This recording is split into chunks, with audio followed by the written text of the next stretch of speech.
하나님 나라에는 하나님 백성이 있죠. 근데 그 백성을 주도하고 구원하는 인물이 있습니다. 바로 모세죠. 이제 출애굽기를 열면 이제 이스라엘 구원이기 시작되는데 그 구원의 중심에 한 인물이 있으니 바로 모세입니다. 모세. 자, 오늘 모세의 출생을 통해서 먼저 주시는 그 의미를 먼저 생각하고 본격적으로 오늘 출생 이야기를 들어가려고 합니다. 자, 오늘 출생 장면인데요. 모세하면 여러분 어떻게 인식하고 있죠? 어떻게 보면 구약의 최대 인물이죠. 우리가 구약의 인물을 들라 그러면 아브라함을 들 수 있어요. 그죠? 또 한 사람 엘리야, 모세 이 세 사람을 이야기할 수 있어요. 가장 위대한 인물이죠. 구약에서. 그러나 저는 모세가 가장 그 중에서 한 사람 뽑아내면 모세입니다. 왜냐고요? 모세가 5경을 기록했잖아요. 우리가 창세기, 출애굽기, 레위기, 민수기, 신명기가 모세가 기록한 성경이지요. 어떻게 보면 이스라엘 민족을 출애굽을 시킨 그런 위대한 인물입니다. 근데 오늘 그 위대함에 비해서는 출생 기사는 너무 평범해요. 사실은요.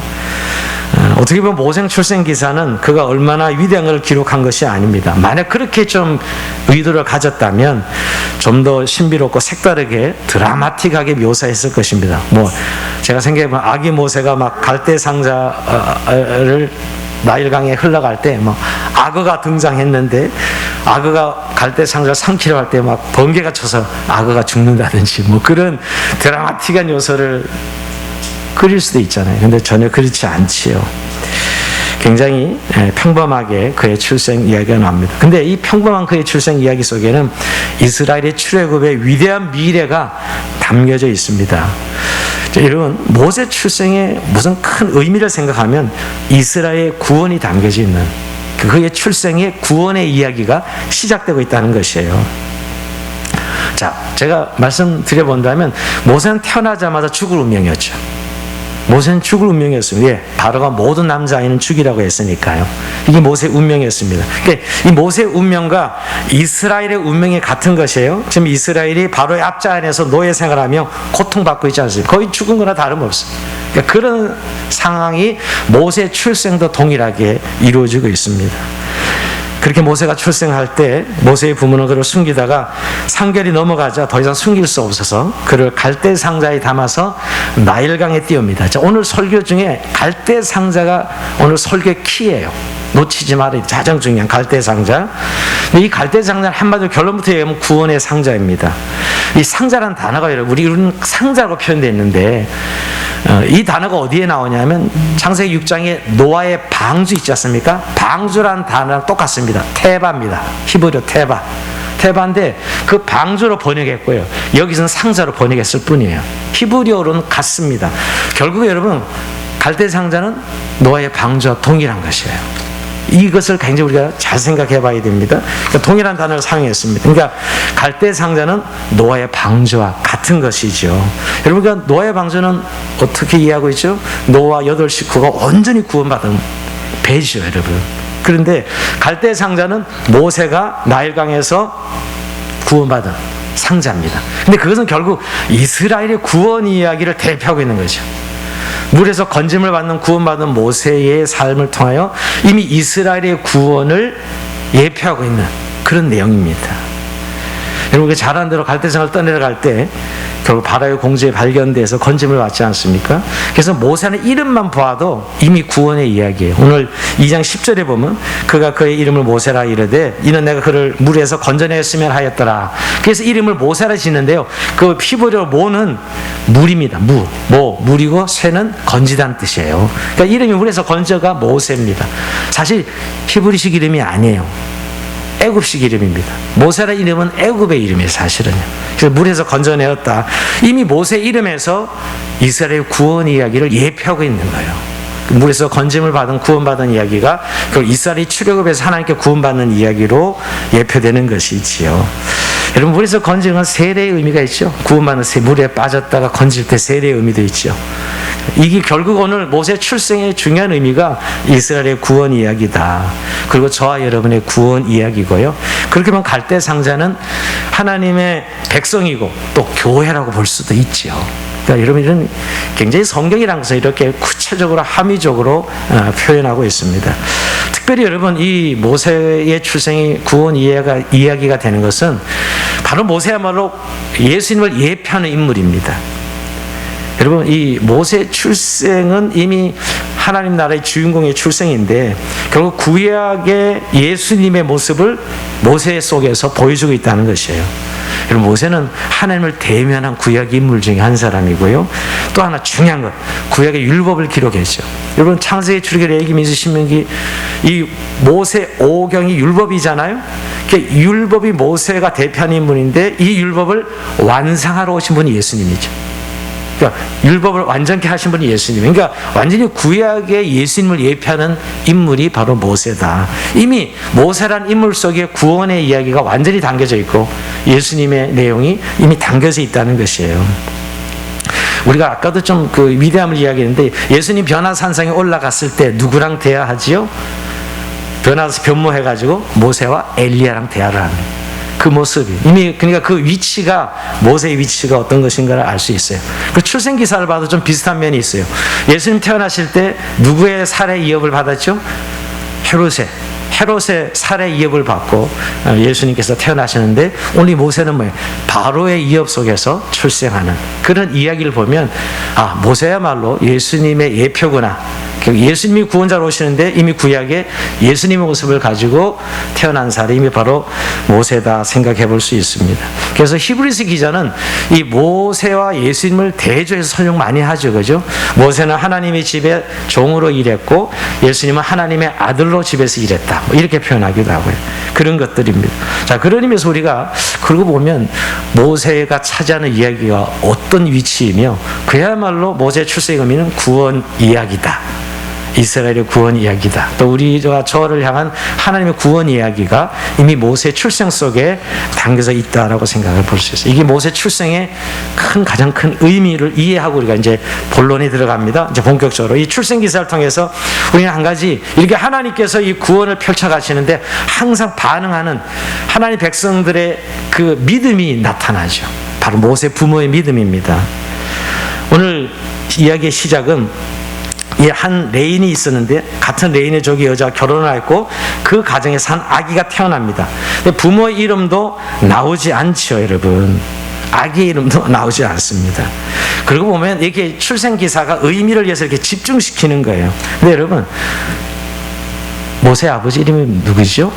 성경 퀴즈 자주 나오죠. 어머니 이름 뭐죠? 어머니 이름은 다들 아는데 아버지 이름은 잘 모르는 것 같아요. 출애굽기 6장 2절 올려줘, 6장 20절 올려줘 볼래? 여기 보면 아브라함은 그들의 아버지의 누이 요게벳을 아내로 맞이하였고 그는 아론과 모세를 낳았으며 아브라함의 나이는 137세였으며 그리고 모세의 아버지는 아브라함이고요. 그래 그의 어머니는 요게벳입니다. 여기 나오지 않지만 그의 형제가 있죠. 형이 누구죠? 아론이 있고요. 그 다음에 그의 누이가 있죠. 미리암이 있죠. 근데 여기 오늘 2장 기사에는 이름을 밝히지 않아요. 이름을 밝히지 않고 완전히 모세에게 집중시키는 것을 보게 됩니다. 자, 여기서 오늘 이 출생 기사를 보면 우리가 눈에 띄는 것이 2절에 보니까 그 여자가 임신한 아들 낳으니 그가 잘생긴 것을 보고 석 달 동안 그를 숨겼으나 잘생긴 것을 보고 이 개역개정 성경 번역을 잘생긴 것을 보고 이제 숨겨야 되겠다고 부모가 생각하는데요. 이게 지난 개역 성경은 준수하 이렇게 표현했고요. 또 다른 버전에 보면 아름답게 생긴 것으로 보고 아름다운 것으로 보고 이렇게 번역하기도 합니다. 여기서 여러분 히브리어를 좀 기억할 필요가 있는 것은 토브란 단어예요. 토브. 잘생긴 것, 토브인데 히브리어는 이게 어디에 써있냐면 창세기 1장 4절을 보면 하나님 보시기에 좋았더라. 그게 토브예요. 하나님 보시기에 좋았더라가 토브입니다. 그러니까 그 잘생겼다는 것이 우리가 흔히 말하는 요즘 우리가 흔히 외모가 잘생긴 것을 말하는 건 아니죠. 하나님의 관점으로 하나님의 눈으로 본 것이에요. 그래서 잘생긴 것을 보고 했던 것입니다. 우리 교회에서 누가 제일 잘생겼어요? 답을 못 하시네. 일부 때는 목사님이요 누가 그러던데 그래서 제가 깜짝 놀라가지고 제가 그래서 얼굴이 빨개졌었는데 거짓말을 하니까 너무 이 언론의 이 방송용이 너무 많은 것 같아요. 예, 근데 예, 하여튼, 예, 또 누구 말하면 또, 제가 말하면 또 여러분들이 또 시험에 들까봐. 어쨌든 그 외모 요새 근데 외모가 대단히 중요하잖아요. 안 중요해요? 예린자매 아주 중요하죠. 예, 이미 딱 보는 순간 이미 스캔 다 떠가지고 그만 탈락. 요새 이런 시대에 우리가 살고 있는데요. 오늘 여기 잘생긴 그런 외모가 잘생긴 것이 아닙니다. 그리고 이 보고란 말도 여러분 그냥 눈으로 본다는 의미가 아니라 라라는 히브리어인데 단순히 눈으로 보는 것만 말하는 것이 아니라 보고 깨달은 것까지를 말합니다. 다시 포괄적 인식이죠. 그러니까 이 아이가 태어났을 때 부모가 봤을 때 하나님 보시기에 좋은 모습이 있었다는 것이에요. 다시 말해서 하나님과 귀하게 쓰실 인물이라는 생각을 했다는 것이죠. 그러니까 죽여야 되는데 그래야 자기들이 사는데 부모가 여러분 만약에 이 아이를 안 주면 부모가 죽는 것인데 이 아이를 살려야 되겠다. 결국 날강에 던지지 않고 숨기지요. 이게 이제 오늘 모세 부모의 믿음입니다. 사람의 눈으로 보면 세상적 기준으로 보는 것이 아니라 하나님의 눈으로 보니 이 아이는 죽여서는 안 되는 것입니다. 왜냐하면 이 아이가 하나님 앞에서 아름답게 쓰임받는 아기로 그 부모의 눈에 보였던 것이지요. 그래서 아기를 살려두면 자신들의 목숨이 위태로워지는 것을 알지만 그것보다는 하나님께서 이 아이를 주신 목적을 생각하면서 이들을 살리기로 숨기기로 합니다. 자, 여러분 이 부모의 믿음을 여러분 신약 성경의 히브리서 기자가 인정하고 있어요. 히브리서 11장 23절 한번 올려줘 볼래요? 여기 보면 믿음으로 모세가 낳았을 때 그 부모가 아름다운 아임을 보고 석 달 동안 숨겨 왕의 명령을 무서워 아니하였으며 여러분 히브리서 11장은 믿음의 인물들이 쫙 열거되잖아요. 그러니까 여러분 모세의 부모도 이 믿음의 전당에 인물로 들어가는 거예요. 인정하고 있는 거예요. 어떤 믿음이에요? 여러분 아름다운 아임을 보고 석 달 동안 숨겨 왕의 명령을 무서워하지 아니했어요. 어떤 희생을 치르서라도 자기 아이를 길러내기로 결단한 것이죠. 이리 모세 부모의 믿음이었어요. 이건 자기 생명을 거는 것이거든요. 결국 자기 아이를 태어나면 죽여야 되는 시기에 아이를 낳았는데도 불구하고 토부한 아이를 보고 이들은 살리기로 숨기기로 그래서 어떤 희생을 치르고서 이 아이를 살리고자 합니다. 이게 오늘 모세의 부모의 믿음입니다. 근데 여러분 이 믿음은 3개월이 못 가요. 이 믿음은 3개월을 못 가고 이제 바닥이 납니다. 아기가 점점 자라잖아요. 우는 소리가 커져서 숨길 수가 없게 됩니다. 여러분 믿음으로 시작했는데 오히려 더 위험하게 되었어요. 여러분 그리고 믿음으로 살지 않으면 위기도 없다니까요. 우리가 믿음으로 안 살면 별로 위험할 필요도 없어요. 근데 믿음으로 살면 위험해. 그런데 여러분 이렇게 어떤 위험이 부딪히면 결국 우리의 믿음이 바닥날 때가 오지요. 그럴 때 저희는 어떻게 할까요? 이럴 때 이제 아이고 우는 소리 발각되면 이제 자기도 죽는 것인데 아이도 죽고 자기도 죽고 법을 어겼으니 말이에요. 우리가 믿음의 선한 동기를 했다면 우리가 절대 포기하지 않아야지요. 여러분 오늘 참 우리가 믿음으로 이렇게 결단해서 아이를 숨겼는데 그 믿음이 세상 속에서는 참 아무런 힘이 되지 않아요. 우리가 이렇게 절망할 때 많죠. 이게 살렸지만 이 바로가 결국은 여러분 발격되면 죽이는 거잖아요. 세상은 우리가 그렇게 믿음으로 결단해 숨겼지만 그 믿음을 알아주지도 않아요. 또 그건 현실적으로 아무 힘도 안 됩니다. 3개월이 지나니까 이제 발각되는 그런 상황이 오지 않습니까? 근데 이때 우리가 이제 믿음으로 시작했는데 이런 어려움이 왔을 때 사람들은 절망하고 이것을 운명으로 돌리곤 합니다. 사실 우리가 이럴 때 잘 우리의 태도를 봐야 돼요. 이때 운명으로 돌리고 어쩔 수 없어 하고 생각하고 미리 받을 상처 때문에 관계를 끊고 모든 걸 운명이야 하고 체념하는 사람들 많죠. 그렇게 그냥 포기하면서 체념하면서 우리는 하나님께 맡긴다 이런 표현을 하기가 참 쉬워요. 이게 포장하는 것이죠. 체념하면서 안 되는 것 때문에 너무 실망하면서 결국 하나님께 맡기지. 근데 이건 운명론적인 그런 태도지요. 근데 오늘 모세의 부모는 그러지 않습니다. 자, 하나님께 맡기는 건 맞습니다. 이럴 때 어떻게 우리 맡겨야지 될 수 없죠. 그러나 우리가 운명적으로 받아들이고 포기하는 것과는 전혀 달라야 돼요. 오늘 왜 모세의 부모를 보면 그렇습니다. 자, 우선 3개월이 돼서 아이가 울음소리 커지자 더 이상 자신들이 기를 수 없다는 사실을 인정합니다. 그걸 이 아이를 살릴 수 있는 방법에 대해서 생각해 보는 거예요. 어떻게 살릴까? 자, 이들이 생각한 방법은 애굽인에게 입양시키는 거죠. 자, 애굽인의 가정에 입양시키는, 이게 현실적입니다. 자, 그렇다면 근데 애굽인에게 어떻게 입양시킬 수 있는가? 쉬운 일이 아니죠. 누가 그 히브리 아기를 애굽 사람이 받겠어요. 그들이 짜낸 지혜는 갈대 상자를 만들어서 그 아이를 그 안에 놓고 그 아이를 나일강에서 떠나보내서 누군가 애굽인의 손에 발견되어 살기를 소망하는 그런 마음으로 갈대 상자를 만듭니다. 자, 3절 보면 여러분, 더 섬길 수 없게 되면 그를 위하여 갈대 상자를 가져다가 역청과 나무지를 친하고 아기를 거기에 담아 나일 강가 갈대 사이에 두고 그랬습니다.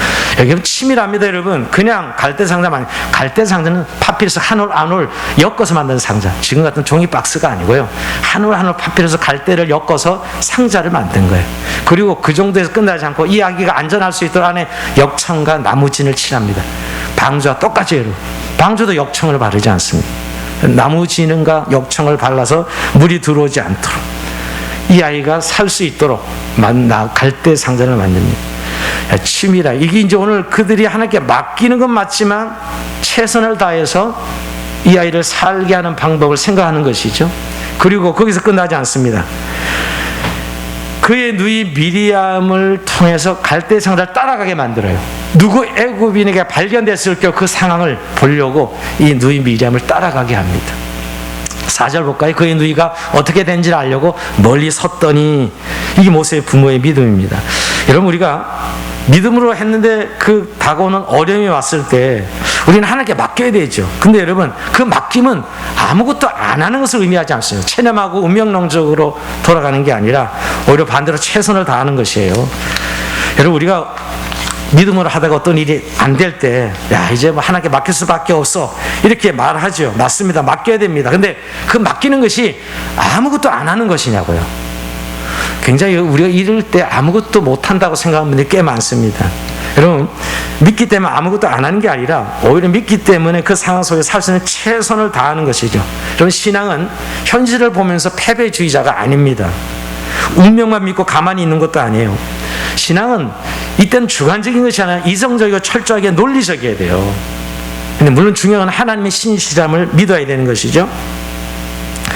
어떤 분들은 자기가 믿음으로 시작했다고 어려움이 타고 오면 그냥 하나님의 뜻만 기다리다가 결국 안 되니까 그 결과 때문에 너무 원망해요. 하나님을 너무 절망하는 것이죠. 물론 여러분, 이 아이가 갈대상에 띄어보낸다고 이 아이가 살아날 미래는 알 수 없습니다. 예측할 수는 없습니다. 그러나 그것은 하나님께 진짜 맡기는 것이죠. 그리고 내가 할 수 있는 일, 정말 갈대 상자를 제대로 만들어서 아기를 놓고 그리고 미리암 누이까지 따라 보내게 해서 이 아이가 살릴 수 있는 방법을 최선을 다하는 것이죠. 자, 이때 여러분, 하나님이 이들의 믿음에 답하시고 보상하십니다. 하나님 도우시는 손길이 나타나죠. 자, 그래서 이제 날강을 따라 이 갈대상을 떠내려갔는데, 그때 이 갈대상자에 발견한 여인이 있었으니 바로 바로의 공주였습니다. 그 당시 바로인 투투모스 1세였는데 무난 동료인 하세푸세트라는 공주로 짐작됩니다. 역사적으로 보면. 자, 근데 여러분, 그 공주가 목욕하러 왔는데 그 갈대 사이에 상자를 발견한 것입니다. 그래서 시녀를 시켜서 갈대 상자를 가져왔을 때 열었습니다. 열을 때 아기가 울지요. 그럴 때 공주가 여러분, 야, 히브리 사람의 아기로다, 이렇게 외칩니다. 이 순간이 얼마나 위험한 순간이에요? 이 공주가 자기 아버지 바로가 히브리 아기는 다 죽이라는 사실을 왜 몰라요? 다 알고 있는데 발견됐을 때 이거 뭐야, 히브리 아기잖아, 죽여. 얼마든지 그럴 수 있죠, 여러분. 공주가 모를 리가 없습니다. 근데 공주를 왜 살렸을까요? 오늘 성경에 조금 그 원인을 찾아보면 여러분, 불쌍히 여겨 이르되, 불쌍한 마음이 든 거였어요.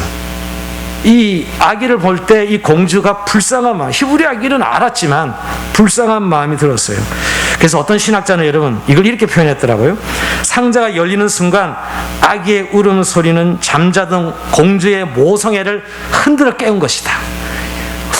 정말 해석이 잘했다 생각해요. 이 공주의 모성애를 흔들어 깨워서 아이를 볼 때 분명 아이를 죽여야 되는데 불쌍한 마음이 든 거예요. 그래서 살리기로 결정한 것입니다. 그래서 여러분, 이 울음소리를 듣고 히브리 남자 아기를 죽이라는 이 바로의 명령, 이 바로의 명령은 세상의 기준이죠. 애굽의 율법이죠. 법이잖아요, 여러분. 법이 지켜야 돼요.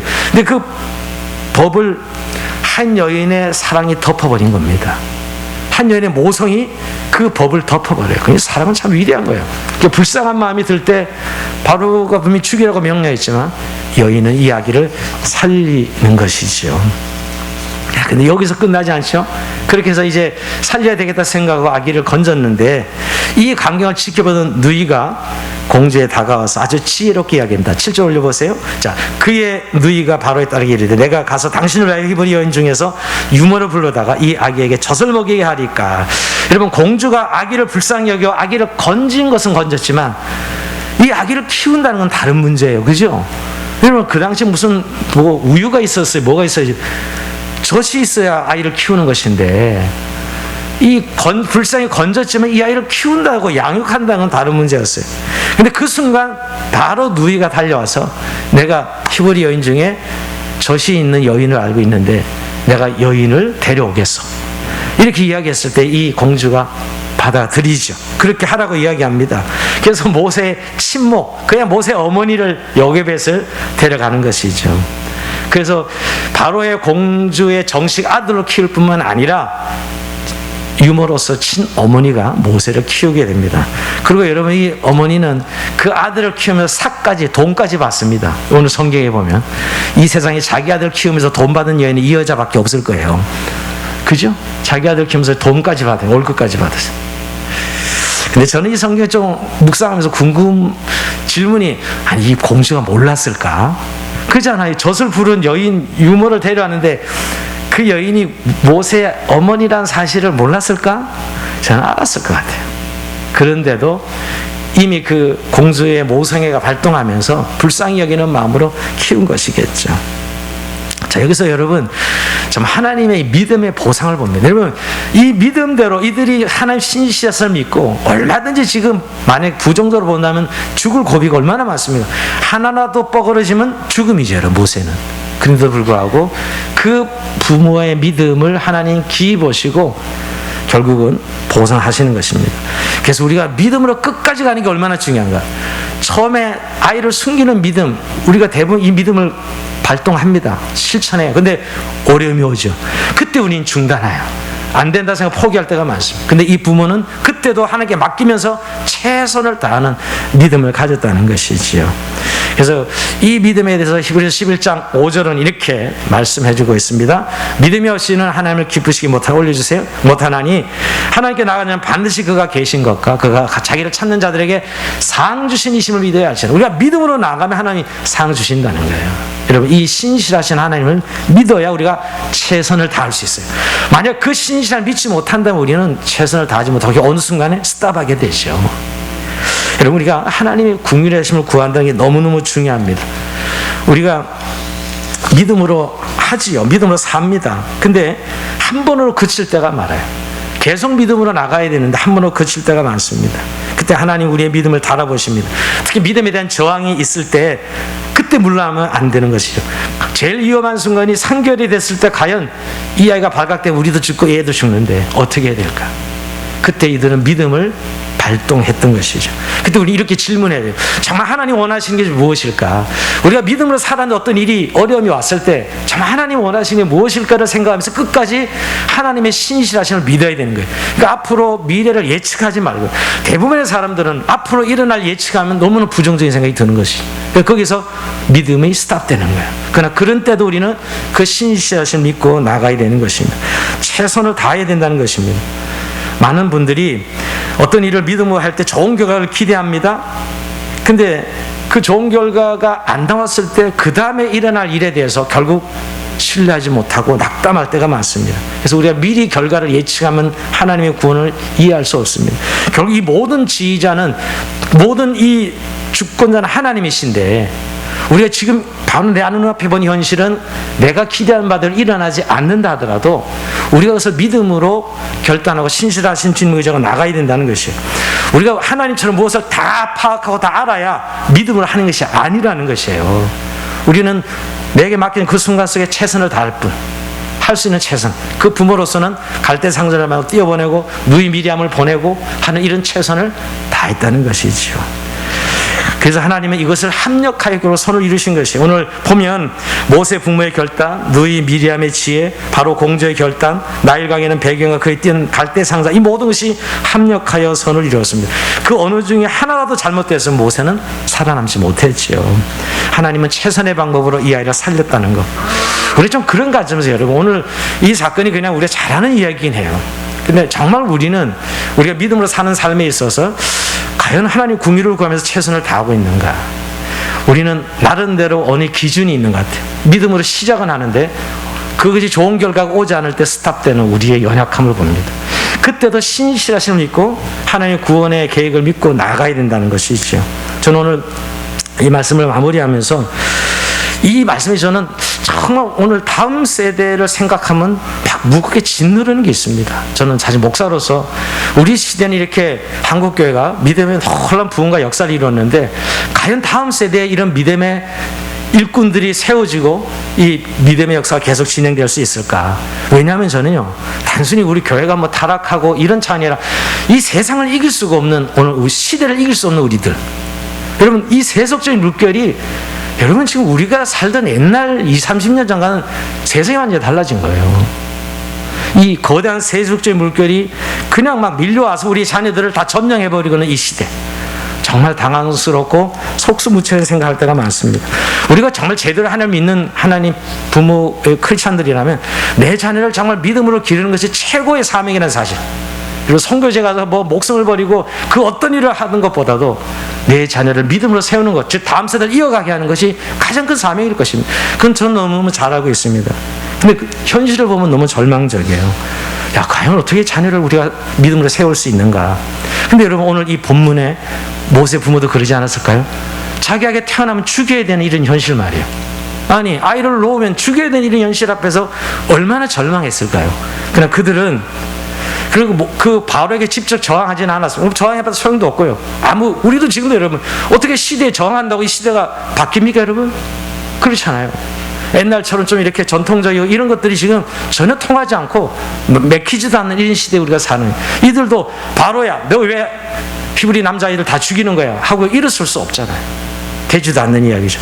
그러나 오늘 이 모세 부모는 그런 시대 속에서도 하나님의 주권을 인정했어요. 하나님이 주권을 인정하고 결국 이 아이를 하나님의 아기로 최선을 다해서 드렸던 것이에요.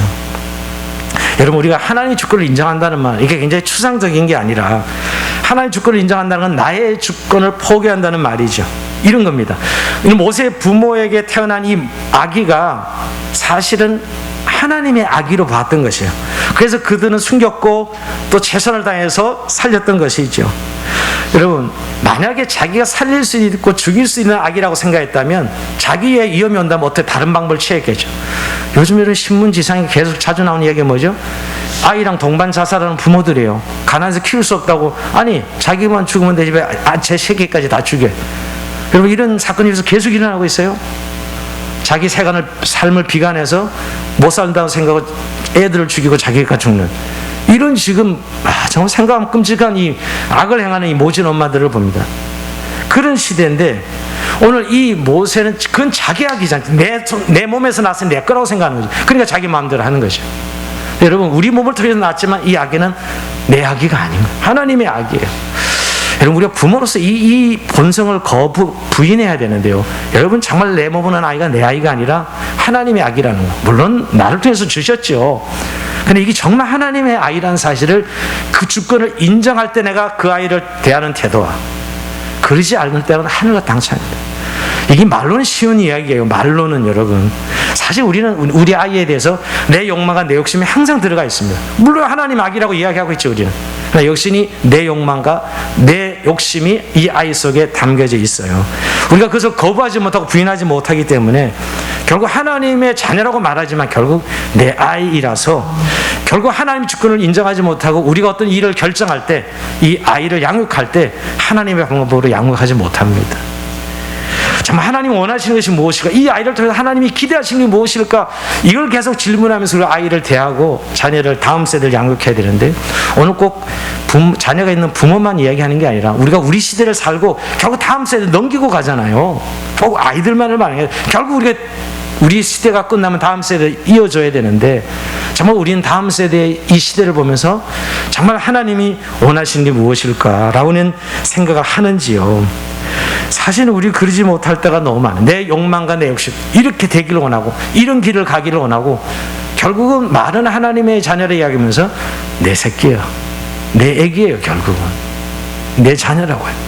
결국 여기서 우리 하나님의 주권을 인정하지 못해서 결국 하나님께 못 맡깁니다. 말로는 맡기는데 맡기지 못해요, 여러분. 항상 이 싸움이 우리 안에 있다는 사실이에요. 근데 여러분, 자녀 양육에 있어서 우리가 정말 하나님의 궁일하심을 구해야 된다는 거, 아까 정말 자녀는 우리 힘으로, 왜? 내 자녀가 아닌 내가 어떻게 키워요? 하나님께서 맡기신 건데. 여러분, 갈대상자는 손잡이도 없고 방향키가 없습니다. 딱 날강에 띄우는 순간 그냥 물결 따라 가는 것이에요. 부모가 일로 가라 저리 가라 아무런 작용을 할 수 없어요. 이건 굉장히 은혜를 보여주는 장면입니다. 이게 우리의 운명이에요. 자녀를 양육할 우리의 부모의 운명이에요. 내 마음대로 이리 가라 저리 가라 할 수가 없는 것이죠. 결국 하나님 은혜 없이는 이 아이가 살아갈 수가 없는 것이에요. 그걸 인정하면 온전히 하나님의 궁일하심을 구하고 은혜를 구해야 되는 것이죠. 요즘 우리의 자녀의 양육을 보면 세상의 소리에 너무너무 따라가고 있어요. 교육 당국자들의 소리, 그리고 이웃 엄마들의 소리에 우리 자녀 양육이 지금 왔다 갔다 하고 있다고요. 우리가 참 잘 생각해 봐야 돼요. 오늘 정말 하나님이 내게 준 자녀라면 이 아이에게 하나님이 뭘 기대하시는 걸 생각한다면 물론 들어야죠. 세상의 소리, 부모, 이 아기 엄마들의 여러 지금 교육 당국자들의 소리가 난무하는 이 시대 속에서 정말 내 아이를 향한 하나님의 기대는 무엇일까라는 걸 생각해 봐야 됩니다. 오늘 여러분, 이 모세의 부모는 적어도 이 아이가 이스라엘을 구원할 모세라는 사실은 알지 못했어도 이 시대 속에서 하나님이 귀한 일꾼으로 세워져야 된다는 걸 너무나 잘 알고 하나님의 뜻에 온전히 맡겼던 것이지요. 하나님의 주권을 믿고 그 상황을 절망하지 아니하고. 근데 요즘 오늘 우리가 이 자녀 양육에서 다음 세대 시대에 우리 아이를 맡기고 방치하는 듯, 말은 사실은 아이들 너무 열정을 가지고 부모들이 아이들을 간섭하고 학원도 보내고 뭐 별 일을 다 하지만 결국 제가 보기에는 하나님의 관점에서 보면 방치하고 있는 듯해. 그러니까 네가 알아서 커. 하나님의 관점에서 보면 이런 것이죠. 예, 이 말이 좀 역설입니다. 부모들이 얼마나 요즘 아이들을 간섭하고 애를 쓰고 신경을 쓰는데, 근데 그것이 부모의 욕심이지 하나님의 정말 뜨거운 관점으로 아이를 보는 것은 아니죠. 오늘 말씀을 마치면서 여러분, 그런 의미에서 우리 정말 갈대 상자를 지금 준비해야 됩니다. 그 갈대 상자는 자녀를 양육하는 부모의 믿음이 담긴 갈대 상자죠. 이 갈대 상자가 결국 부모의 믿음이 담긴 갈대 상자. 근데 제가 여러분 좀 오래된 1996년도라고 저는 기억해요. 갈대 상자라는 운동이 일어납니다. 한동대학이 그때 막 세워졌었는데 한동대학의 초기에 재정이 너무 어렵어요. 초대 총장이 김영길 총장이었죠. 과학자였죠. 근데 그분이 막 재정이 너무 어려우니까 뭔가 이 재정을 좀 지원받기 위해서 갈대상자 운동을 벌입니다. 근데 그게 갈대상자 한 계좌 1,000원 운동이에요. 한 계좌 1,000원씩 보내기 운동이었는데 왜 갈대상자를 붙였냐면 한 올에 이 후원금 1,000원은 한 올에 갈대에 지나지 않지만 수많은 후원자들의 기도로 갈대상자 안에 있는 이 시대의 지도자들이 인재들 키우고자 하는 이 한동대 지도자들의 믿음이 담겨져 있는 것이죠. 그때 그 한동대 총장인 아내인 김영애 권사님이 갈대상자는 책을 써요. 간증을 하고 다니는데 정말 많은 사람들이 감동을 줬어요. 그러니까 우리가 다음 세대를 위해서 정말 믿음으로 준비합시다. 기도합시다 하는 것이었어요. 지금도 여러분 이 운동은 유효하다고 생각해요. 오늘 우리 부모들이 갈대상자를 하나님께 맡기는 것은 믿음이 없이는 못하는 일이에요. 다음 세대 일꾼들이 세워줄 수 있도록. 근데 오늘 우리가 믿음보다는 현실이라는 것, 세상이라는 것 기준으로 우리 아이를 보고 있기 때문에 여전히 우리 아이들은 하나님의 아이들이 아니고 자녀가 아니고 내 자녀로 이 시대의 아이들로만 성장하고 있다는 거예요. 정말 우리가 하나님의 자녀 인식한다면 그 주권적 결정을 하나님께 맡기고 최선을 다하는 부모로 오늘 이 모세 부모처럼 우리가 자녀들을 양육해야 될 것입니다. 주님, 오늘 우리에게 이 다음 세대를 세우기 위해서 오늘도 갈대상자를 다시 한번 믿음으로 준비하는 그런 은혜를 주시고 정말 하나님께 맡기는 그 믿음이 최선을 다하고 우리가 할 수 있는 하나님 앞에 최선을 다하는 그런 믿음으로 나아가는 저희 여러분 삶이 되기를 주의 이름으로 축원드립니다. 자, 우리 찬송을 오늘은 반주에 맞춰서